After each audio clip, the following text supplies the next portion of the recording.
आज हम लोग UGC net unit 2 paper 2 Hindi साहित्य का इतिहास से संबंधित ऑब्जेक्टिव क्वेश्चन जानेंगे। हिंदी साहित्य इतिहास से संबंधित आदिकाल का जितने भी ऑब्जेक्टिव क्वेश्चन बनते हैं यूजीसी नेट में पूछे गए हैं वह हम लोग आज देखेंगे। साथ ही साथ यह आपको टीजीटी हिंदी साहित्य का इतिहास यूनिट 2 में भी यह प्रश्न आपके लिए इंपॉर्टेंट है। तो स्टार्ट करते हैं पहला प्रश्न की ओर। पहला प्रश्न है, कृतिलता किस भाषा की रचना है? आपका पहला प्रश्न है, कृतिलता आपका किस भाषा की रचना है? कृतिलता किस भाषा की रचना है? कृतिलता कृतिपताका यह आपका विद्यापति की है। कृतिलता तो इसका आंसर है ए नंबर, अवहट भाषा का है कृतिलता। दूसरा नंबर का प्रश्न है, आदिकाल में किस कवि ने अवहट भाषा में रचना की है? आदिकाल में कौन कवि अवहट भाषा में रचना की है? तो इसका आंसर है आपका अब्दुल रहमान। खड़ी बोली में आपका अमीर खुसरो किया था, खड़ी बोली में अमीर खुसरो और आपका अवहट में आपका अब्दुल रहमान। तीसरा प्रश्न है, आल्हा किस ऋतु में गाया जाता है? आपका आल्हा किस ऋतु में गाया जाता है? तो इसमें आप देखिएगा कि कौन ऋतु में आल्हा आपका गाया जाता है। ग्रीष्म ऋतु, शरद ऋतु, वर्षा ऋतु या वसंत ऋतु। 3 नंबर का प्रश्न और इसका राइट आंसर सी नंबर, वर्षा ऋतु में आल्हा गाया जाता है। प्रश्न संख्या 4 की ओर। इन रचनाओं को उनके रचयिता के साथ सुमिलित कीजिए। खुमाल रासो, परमाल रासो, विशलदेव रासो, चंद्रबरदाई, अब्दुल रहमान, दलपति विजय। उसके बाद है आपका पृथ्वीराज रासो, नरपति नाला, जगनी। तो इसमें आपको मैच करना होगा किसकी कौन सी रचना है, वह सब मैच करना होगा। तो इसमें हम लोग मैच करते हैं। खुमाल रासो का है आपका खुमाल रासो, दलपति विजय। खुमाल रासो का आपका दलपति विजय। उसके बाद है आपका 2 में परमाल रासो। परमाल रासो आपका जगनिक है, जगनिक जगनिक जगनिक। विशलदेव रासो, विशलदेव रासो में आपका है नरपति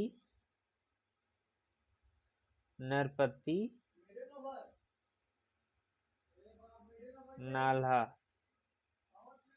उसके बाद है आपका पृथ्वीराज रासो। पृथ्वीराज रासो आपका है चंद्रबरदाई। पृथ्वीराज रासो का चंद्रबरदाई आपका पृथ्वीराज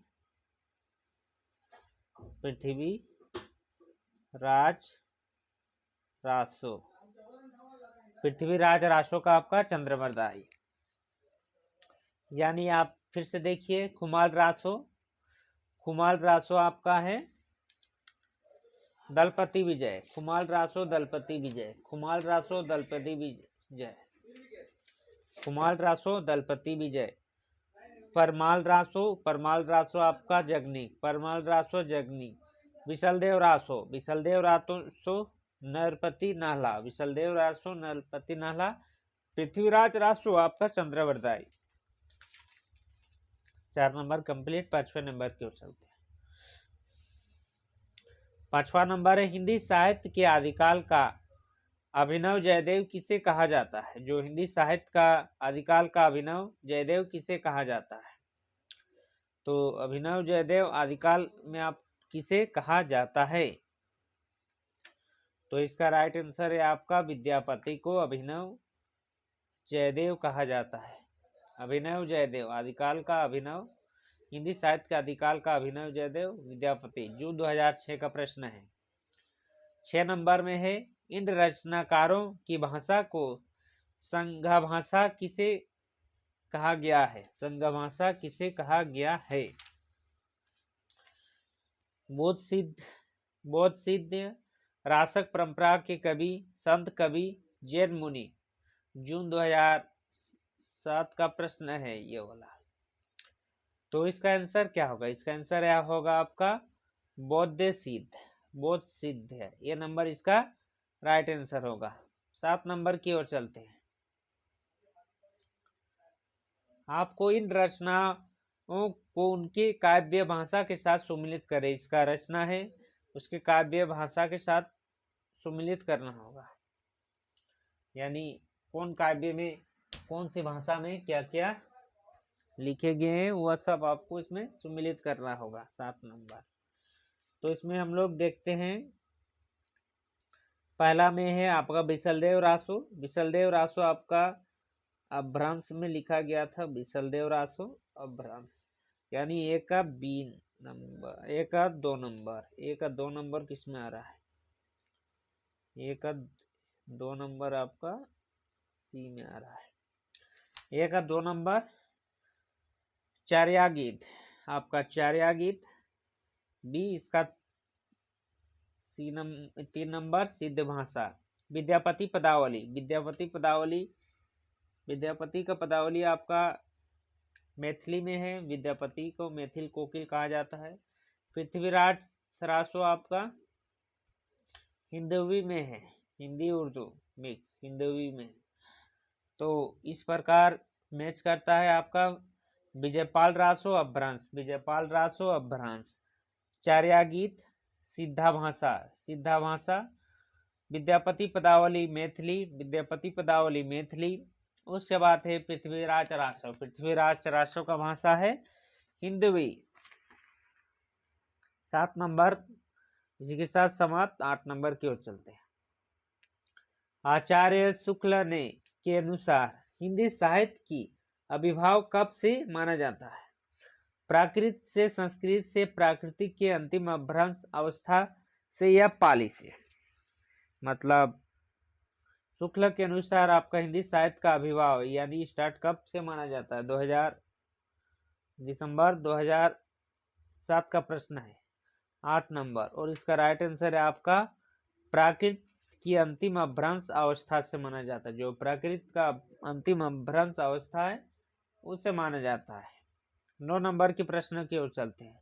अभ्रंश के प्रथम महाकवि कौन है? यह आपको पूछा जाता है कि अभ्रंश के महाकवि स्वयंभू है आपका।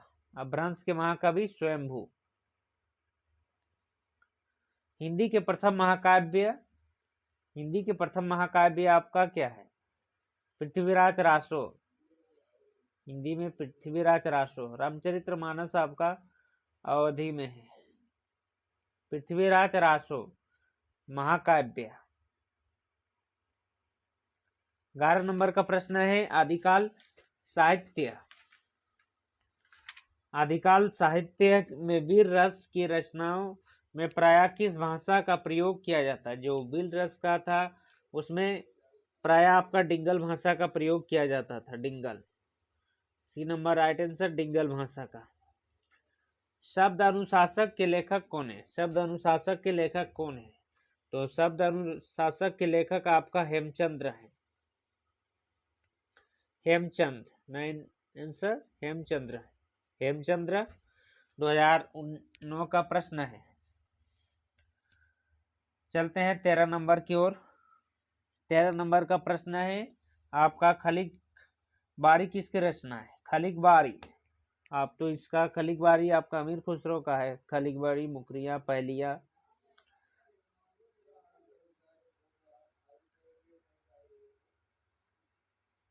चौदह नंबर की ओर चलते हैं। निम्नलिखित में से कौन सा युग्म संगत है यानी सही है?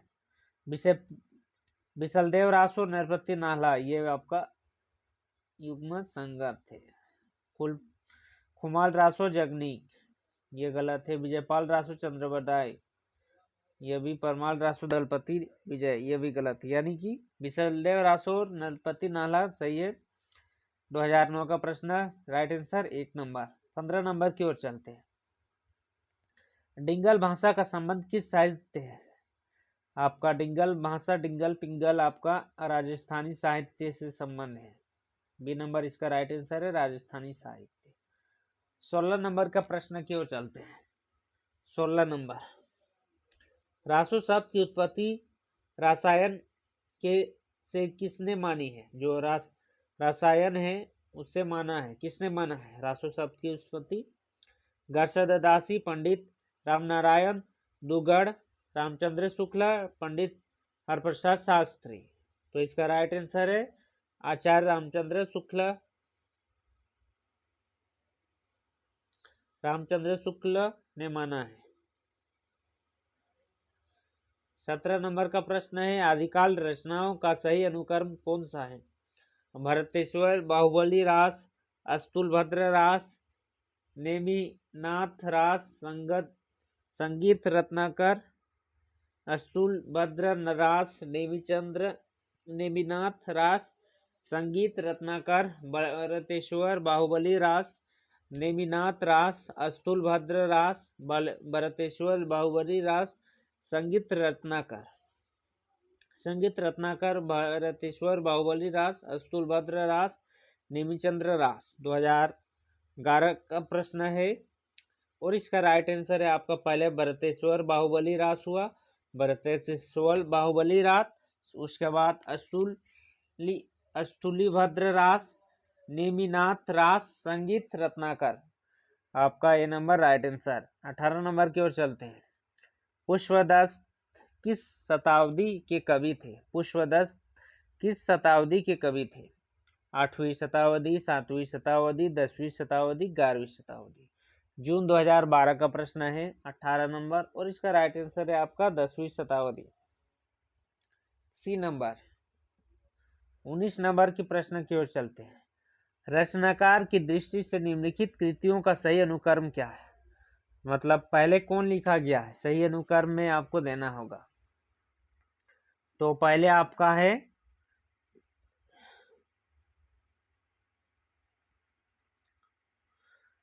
कुंवल माला कथा, राउरबेल, उक्ति व्यक्ति प्रकरण, वर्ण रत्नाकार। वर्ण रत्नाकार सबसे लास्ट में, सबसे पहले है कुंवल माला कथा। यह नंबर राइट आंसर 19 का, यानी सबसे पहले है कुंवल माला कथा, दूसरा में राउरबेल, तीसरा में उक्ति व्यक्ति प्रकरण, चौथा में है वर्ण रत्नाकार। पहला में है कुंवल बलियामाल कथा, राउरबेल, उक्ति व्यक्ति प्रकरण, वर्ण रत्नाकार। 20 नंबर की ओर चलते हैं। 20 नंबर प्रश्न, निम्नलिखित कवियों को उनके कृतियों के साथ सुमिलित करें, यानी आपको मिलान करना होगा। मिलान करके देखते हैं। स्वयंभू का है पौमचर्यू, स्वयंभू का है आपका पौमचर्यू। उसके बाद है पुष्पदत्त का है आपका महापुराण। अब्दुल रहमान का है आपका संदेश रासक। सरप्पा का है आपका चार्यापद। यानी कि स्वयंभू पामचर्यू, बी नंबर राइट आंसर। स्वयंभू पामचर्यू, पुष्पदत्त महापुराण, अब्दुल रहमान संदेश रासक, सरप्पा चार्योपद।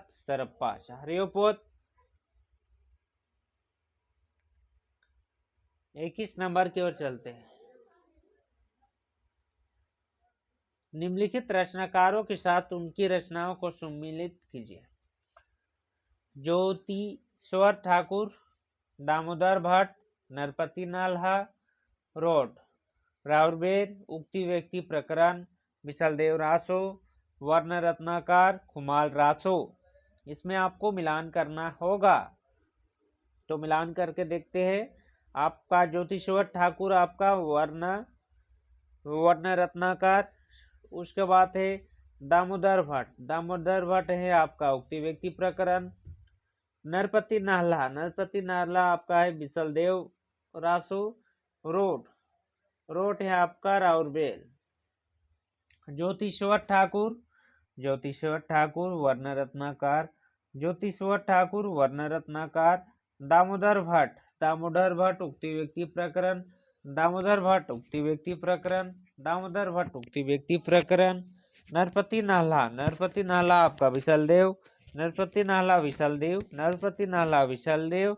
रोट के लिए राउरबेल, रोट राउरबेल। 21 रोट राउरबेल।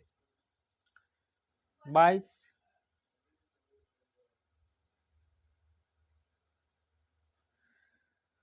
गोरख बानी के संपादक है, गोरख बानी के संपादक है।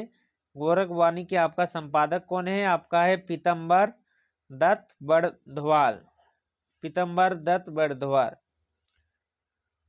आपका 23 नंबर का प्रश्न है, 23 नंबर का। साजन सकारे संजिए नैन मारेगा रोय उक्ति है किसकी है?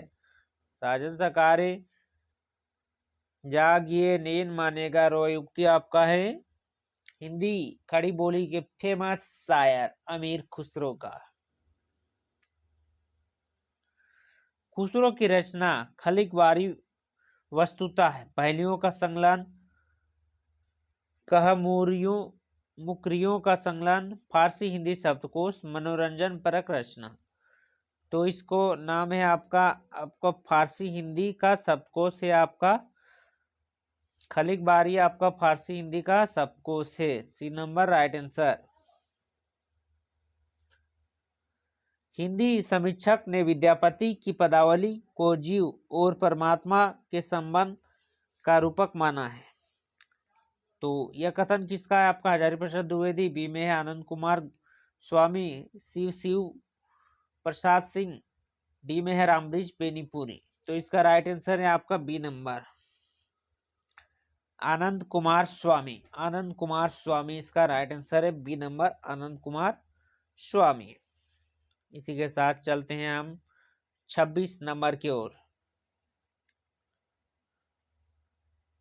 26 नंबर का प्रश्न है, हठयोगी, हठयोग का प्रभाव निम्नलिखित कवियों में से किस पर पड़ा है? स्वयंभू, घंग भट्टडरी, गोरखनाथ, अधमान। अधमान दिसंबर 2013 का प्रश्न है 26 नंबर, और इसका राइट आंसर है आपका गोरखनाथ। आपका हठयोग का प्रभाव गोरखनाथ में पड़ा था, भगवान शिव के भक्त थे गोरखनाथ। काल के अनुसार निम्नलिखित कृतियों का सही अनुक्रम क्या है? देखते हैं काल में सही अनुक्रम क्या है। 2013 का प्रश्न है। तो काल में हम देखते हैं पाउमचरियु सबसे पहले लिखा गया है, और सबसे बाद में है आपका चंदन बालारास। तो पाउमचरियु सबसे पहले सी में है, और चंदन बालारास आपका सी में है। पाउमचरियु, पामचरियु पहले, पामचरियु पहले, Khuman Raso second, Khuman Raso second, Visaldev Raso third में, फोर्थ में है चंद्र बालारास, चंद्र बालारास। 28 नंबर की ओर चलते हैं। 28 नंबर का प्रश्न है,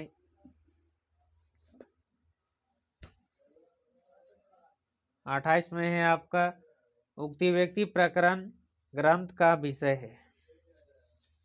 आपका उक्ति व्यक्ति प्रकरण ग्रंथ का विषय है। 28 नंबर क्या विषय है? तो इसका विषय है आपका व्याकरण विषय है। आपका उक्ति व्यक्ति प्रकरण व्याकरण विषय है। D number right answer. 29 number की ओर चलते हैं। 8वीं शताब्दी के कवि नहीं है। 8वीं शताब्दी के कौन कवि नहीं है? सरप्पा, हेमचंद्र, सबरपा या स्वयंभू। तो 8वीं सदी बोल रहे हैं। 8वीं सदी के है आपका हेमचंद नहीं है। हेमचंद 8वीं सदी के कवि नहीं है। आपका 30 नंबर की ओर चलते हैं। मैथिली का प्राचीनतम प्लब्ध ग्रंथ है? वर्ण रत्नाकर, कृतिलता, चार्यपद या ज्ञानेश्वरी? आप जानते हैं मैथिली का प्राचीन ग्रंथ है आपका वर्ण रचनाकार। वर्ण रचनाकार।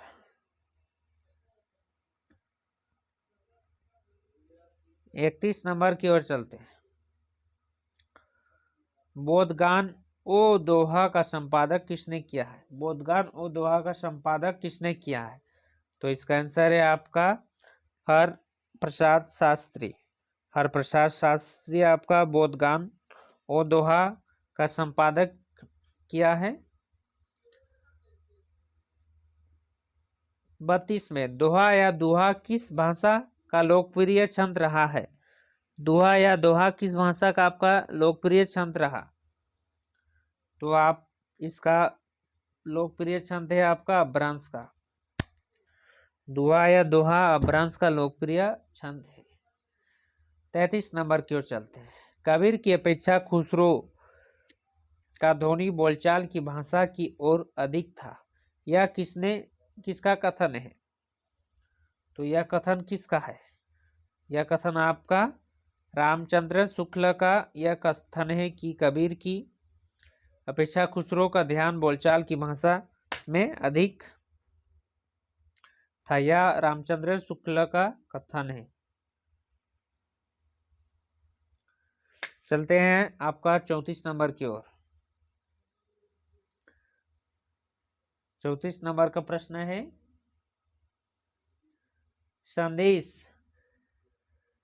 संदेश डऊ सब सबिथराऊ पई मई कहनु न जाई जे कलागुरी मुथ डाऊ सु बढ़ड़ी समाई। इन काव्य पंक्तियों के रचनाकार है? ए में है बीमल सूरी,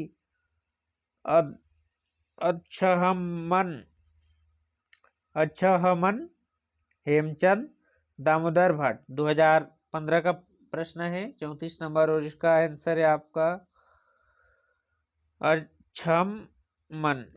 अच्छहमन। 35 नंबर का प्रश्न है निम्नलिखित रचनाओं को उनके रचनाकार के साथ सुमिलित करें। रचना दिया है उसके रचनाकार के साथ आपको मिलान करना होगा। मिलान करते हैं। जयमयक जस चंद्रिका। जयमयक जस चंद्रिका। जयमयक जस चंद्रिका है आपका मधुकर कवि। मधुकर कवि। उसके बाद है पृथ्वीराज रासो आप चंद्रबरदाई का है। पृथ्वीराज रासो चंद्रबरदाई का। श्रवकाचार्य आप देव का है। नेमिनाथ रास आपका सुमति मणि का है। तो इसका राइट आंसर है बी नंबर। बी नंबर इसका राइट आंसर है। 35 का बी नंबर। प्रकाशन वर्ष के अनुसार निम्नलिखित रचनाओं का सही अनुक्रम है? भरतेश्वर बाहुबली रास, श्रवकाचार्य चंद्रबाला रास, रेवंत्री गिरी रास। प्रकाशन वर्ष के अनुसार आपको इसमें देना होगा। तो सबसे पहले आपको प्रकाशन वर्ष से श्रवकाचार्य, उसके बाद भरतेश्वर बाहुबली रास, उसके बाद चंद्रबाला रास, रेवती गिरी रास। तो इसका राइट आंसर है डी नंबर। एक बार फिर से करते हैं रिवाइज। सबसे पहले है आपका श्रवकाचार्य, भरतेश्वर बाहुबली रास, चंदनबाला रास, रेवती गिरी रास। 37 नंबर की ओर चलते हैं। रचनाकाल की दृष्टि से निम्नलिखित कृतियों का सही अनुक्रम क्या है? रचनाकाल की दृष्टि से तो इसमें आप देखते हैं दोहा कोश सबसे पहले होगा और सबसे लास्ट में कृतिलता होगा। कहा कि कृतिलता आपका विद्यापति का है सबसे लास्ट। दोहा कोश सबसे पहले सही, ठीक है चलिए। और इस ए और बी में सेम से मैच कर रहा है। ए और बी में श्रवकाचार्य, तो ए नंबर राइट आंसर। पहले दोहा कोश याद कीजिए। दोहा कोश श्रवकाचार्य, दोहा कोश श्रवकाचार्य, दोहा कोश श्रवकाचार्य, संदेश रासक कृतिलता, संदेश रासक कृतिलता, संदेश रासक कृतिलता। 38 नंबर का प्रश्न की ओर चलते हैं। संत मत के अलावा शब्द का प्रचलन किस पंथ में हुआ था? तो इसका आंसर है नाथ पंथ। 39 नंबर की ओर चलते हैं। निम्नलिखित पात्रों को उसके रचनाकारों के साथ सुमिलित कीजिए। यह सुमिलित करना होगा। चंदा आपका चंद्रयान का है, चंदा से चंदा, से चंदायान, से चंदा, से चंदायान। नागमती आपका पद्मावत का है, नागमती मलिक मोहम्मद जैसी पद्मावत का है। राजमती आपका बिसलदेव, राजमसी बिसलदेव। मलवानी आपका है ढोला मारू रा दूहा। चलिए स्टार्ट करते हैं। चंदा आपका चंद्रयान का, चंदा आपका चंद्रयान का, चंदा आपका चंद्रयान का, चंदा आपका चंद्रयान का। नागमती आपका पद्मावत का, नागमती आपका पद्मावत का, नागमती आपका पद्मावत का, नागमती आपका पद्मावत का। राजमती आपका विशलदेव रासो, राजमती विशलदेव रासो, राजमती विशलदेव रासो। मालवानी ढोला मारू रादुहा, ढोला मारू रादुहा। 40 नंबर की ओर चलते हैं। डिंगल कवियों का वीर गाथाएं, गुनियों संतों की वानियों, कृष्ण भक्त या रागानुराग भक्ति मार्ग के साधक के पथ, राम भक्त या वेदी भक्ति मार्ग के उपासकों की कविताएं, सूफी साधकों से पुष्ट मुसलमान कवियों तथा ऐतिहासिक हिंदू कवियों के रोमांस और रीति काव्य छाओ धाराएं अभ्रंश कवियों का स्वाभाविक विकास है। यह कथन किसका है? तो यह कथन आपका राम किसका है? हजारी प्रसाद द्विवेदी का यह कथन राइट आंसर भी है। कुंडलिनी को ऊर्ध्व बुद्ध होने पर जो स्फोट होता है उसे क्या कहते हैं? तो उसे आप क्या कहते हैं? एक answer Nath, right answer A number Nath. 42 number, निम्नलिखित रचनाओं को उनके रचनाकारों के साथ सुमिलित करें। जो रचना है उसके रचनाकार। यहाँ आप किसमें जानेंगे? आपको मैच करना होगा। प्रबंध चिंतामणि आपका किसका है? प्रबंध चिंतामणि जनाचार्य मरुतुर्ग। बी में है रंगमल्य छंद, बी में है रंगमल्य छंद, बी में रंगमल्य छंद, इसका है आपका श्रीधर का। सी में है आपका जयचंद्र प्रकाश, जयचंद्र प्रकाश है आपका भट्ट केदार का। डी में है जयमयंक जसचंद्रिका, जयमयंक जसचंद्रिका है आपका मधुकर भट्ट, मधुकर कवि। जयमयंक जसचंद्रिका मधुकर कवि। जयचंद्र प्रकाश भट्ट केदार, रंगमन्य छंद श्रीधर, प्रबंध चिंतामणि जैन मुनि। Right answer A number match कर रहा है इसके साथ।